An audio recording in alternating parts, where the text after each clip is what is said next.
for the second review of the 4-year EFF-supported program and the 2024 Article 4 consultation. We had productive discussions during these 2 weeks with a broad spectrum of stakeholders in the country.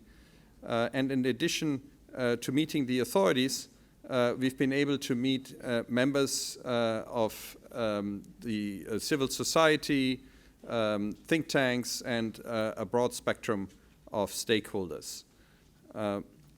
Now, with respect to the outcome of the discussions we have had with the authorities, I'm pleased to share with you that we have reached a staff-level agreement on the economic policies to conclude the second review of the 4-year EFF-supported program.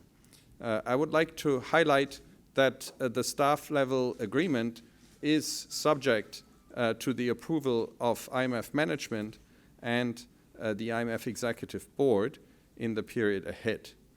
Completion of the review by the IMF Executive Board requires, 1, the implementation by the authorities of prior actions, and 2, the completion of financing assurances confirming multilateral partners' financing contributions and assessing adequate progress with the debt restructuring.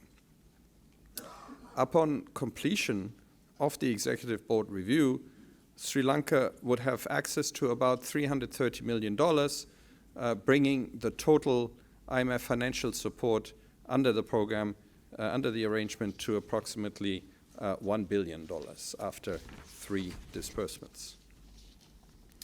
So now let me turn to the progress the authorities have made with the reform agenda that led to staff-level agreement. The authorities are making good progress in implementing the ambitious reform agenda under the EFF with commendable outcomes, including rapid disinflation, robust reserve accumulation, and initial signs of economic growth while preserving the stability of the financial system. Public finances have strengthened following substantial fiscal reforms. Program performance overall was strong, with all quantitative performance criteria and indicative targets for end December 2023 met, except for the indicative target on social spending. Most structural benchmarks due before the end of February were either met or implemented with delay. Reforms in some areas are still ongoing. The economic situation is gradually improving. Growth turned positive after 6 consecutive quarters of contraction, registering 1.6% and 4.5% year-on-year in the third and fourth quarter of 2023, respectively.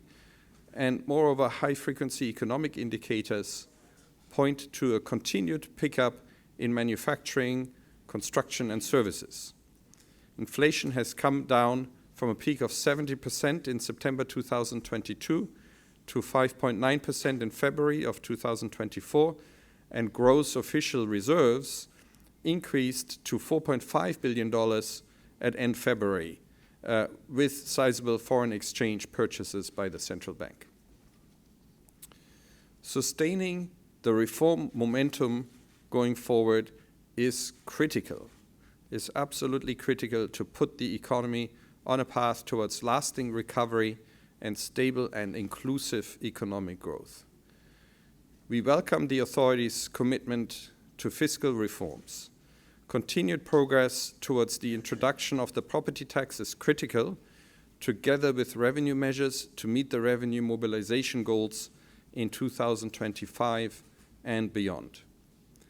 Revenue administration and anti-corruption efforts to boost tax collections are also key.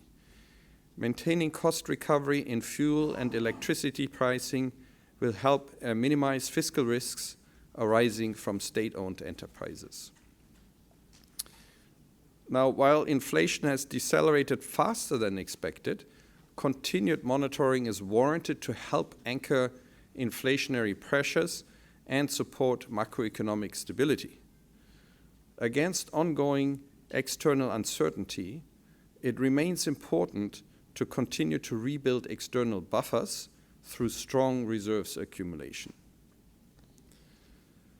Sri Lanka's agreements in principle with the Official Creditor Committee and Export-Import Bank of China on debt treatments consistent with program parameters were important milestones, putting Sri Lanka's debt on the path towards sustainability. The critical next steps are to finalize the agreements with the official creditors and reach agreements in principle with the main external private creditors in line with program parameters in a timely manner. This should help restore Sri Lanka's debt sustainability over the medium term. The authorities recently published an action plan to implement the key recommendations of the governance diagnostic report, and this is a very welcome step. Sustained efforts to implement these reforms will be essential for addressing corruption risks, rebuilding economic confidence, and making growth more robust and inclusive. We also took the opportunity of being here to explore Sri Lanka outside of Colombo and get a sense of the pulse of the nation. During our visit, the team went to Nuraelia and met with tea plantation workers, where we learned firsthand about some of the challenges that Sri Lanka's most vulnerable face. Continued efforts to improve targeting, adequacy, and coverage of social safety nets, particularly Aswisuma, remain critical to protect the poor and vulnerable.